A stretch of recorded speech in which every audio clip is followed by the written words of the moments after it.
দর্শক আসসালামু আলাইকুম।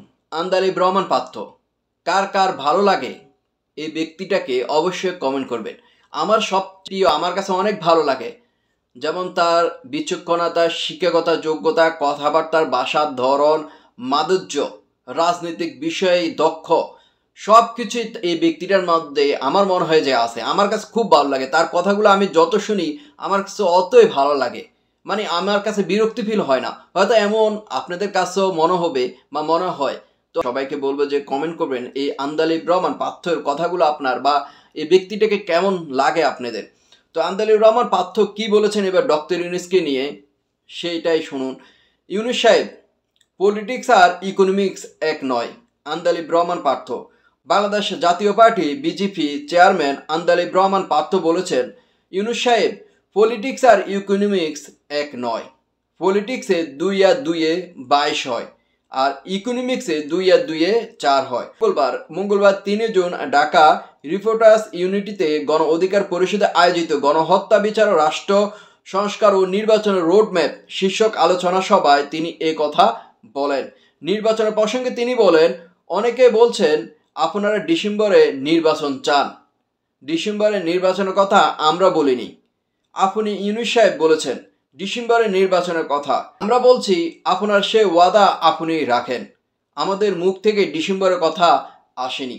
প্রধান উপদেষ্টাকে উদ্দেশ্য করে আন্দালিব রহমান পার্থ আরও বলেন, আপনার ক্ষমতার উৎস জনগণ। সুন্দর কথা বলছে। তার কথা কিন্তু আপনারা একটু মনোযোগ দেবেন। প্রথম কি কথা বলছে, ইকোনমিক্স আর পলিটিক্স এক নয়। পলিটিক্সে 2 এ 2 কত হয়? 22 হয়। আর ইকোনমিক্সে 2 এ 2 হয় 4। সুন্দর কথা বলছেন। মানে আপনারা বুঝলে কিন্তু এক কথাতে মানুষ বুঝে যায়। এরপর ডক্টর ইউনূসকে আরও কি বলছে, যে নির্বাচনের কথা কিন্তু আমাদের মুখ থেকে আসে নাই।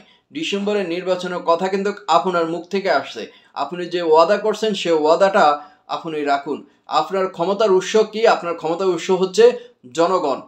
মানে কথার মানে ধরনটা বোঝেন, কোন জায়গায় যাই মারে সে। তার কথাগুলো অনেক ভালো লাগে। যেহেতু সংসদ নেই, আপনার ক্ষমতার উৎস আমরা রাজনীতিবিদরা, সুশীল সমাজ, ব্যবসায়ীরা। আজকে আপনি যে সংস্কারের কথা বলছেন, সাধারণ মানুষের কি সংস্কারের একটা প্রস্তাব তিনি আসছে। আজকে 2 লাখ মানুষ চাকরি হারিয়েছে বাংলাদেশে, তার সংস্কারের কোনো কথাই তো আপনি বলেননি।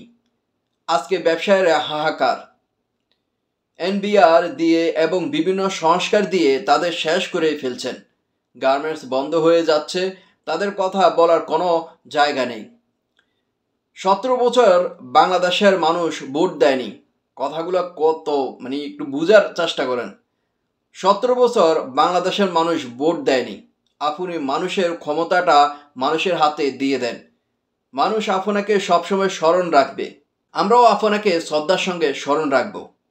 আমি আগেও বলি সাহেব, পলিটিক্স আর ইকোনমিক্স এক নয়। পলিটিক্সে 2 এ 2 22 হয়, আর ইকোনমিক্সে 2 আর 2 4 হয়। নির্বাচনে বাংলাদেশের বড় সংস্কার উল্লেখ করে পার্থ বলেন, নির্বাচন দিয়ে সব সমস্যার সমাধান হবে না এবং সব কিছুই শেষ হবে না, কিন্তু নির্বাচন জনগণকে ক্ষমতায়িত করার একমাত্র পথ। নির্বাচনে বাংলাদেশের সবচেয়ে বড় সংস্কার, আর বাকি সব সংস্কার সেটা সময়ের ব্যাপার। কথাগুলো কিন্তু অনেক মাধুর্য আছে। আপনারা বুঝছেন কিনা আমি জানি না। প্রথম তিনি কি বলেছেন? প্রথম বলেছেন পলিটিক্স আর ইকোনমিক্স এক নয়। দ্বিতীয়তে বলছেন নির্বাচনের বিষয়, ডিসেম্বরের নির্বাচনের বিষয় আপনার মুখ থেকে আসছে প্রথমে, আমরা কিন্তু বলিনি। পার্থ বলেছেন যে আপনি বিদেশে গিয়ে একটা দলকে, বিএনপিকে এইভাবে হেনস্থ করে যে কথাটা বলেছেন, যে একটা দলে মাত্র নির্বাচন চায় ডিসেম্বরের মধ্যে, আর অন্যরা চায় না। আপনি এটা না বলে আপনি ওইটা তো বলতে পারতেন যে আপনাকে জনগণ, আপনাকে কে সাপোর্ট দিয়ে এখানে বসাইছে। বিএনপিও কিন্তু সাপোর্ট দিয়ে আপনাকে এই জায়গায় বসাইছে। তো আপনি এগুলো না বলে আপনি ওইগুলো বলতেছেন। এরপর পাত্র সাহেব আরও বলেন যে আপনারা, বাংলাদেশের মানুষ হাহাকার করতেছে, ব্যবসায়ীরা হাহাকার করতেছে, মানুষ চাকরি হারাচ্ছে, এসব বিষয়ে তো আপনি কথা বলেন না। গার্মেন্টস বন্ধ হয়ে যাচ্ছে, 18,000 মানুষ বেকার হয়ে যাচ্ছে, এসবের কথা তো বলেন না, এসব সংস্কার তো বলেন না। তিনি বলছেন, শেষ পরিশেষে একটি কথা বলছেন, একমাত্র সবচেয়ে বড় সংস্কার হচ্ছে নির্বাচনের সংস্কার। তারপর যে সংস্কার সেগুলো সময়ের ব্যাপার। সুন্দর কথা বলতেন, আমার কাছে অনেক ভালো লাগে আন্দারি রহমান পাত্রের কথা। তো ডক্টর ইউনূস কি কথাগুলো শুনবেন কিনা বা দেখবেন কিনা সেটাই দেখার বিষয়। তো দেখা যাক কি হয়। বাংলাদেশে বর্তমানে রাজনৈতিক পরিস্থিতি কিন্তু হরবর অবস্থা। সামনে ঈদ আসতে, সবাই ভালো থাকবেন, নিরাপদে ভ্রমণ করেন।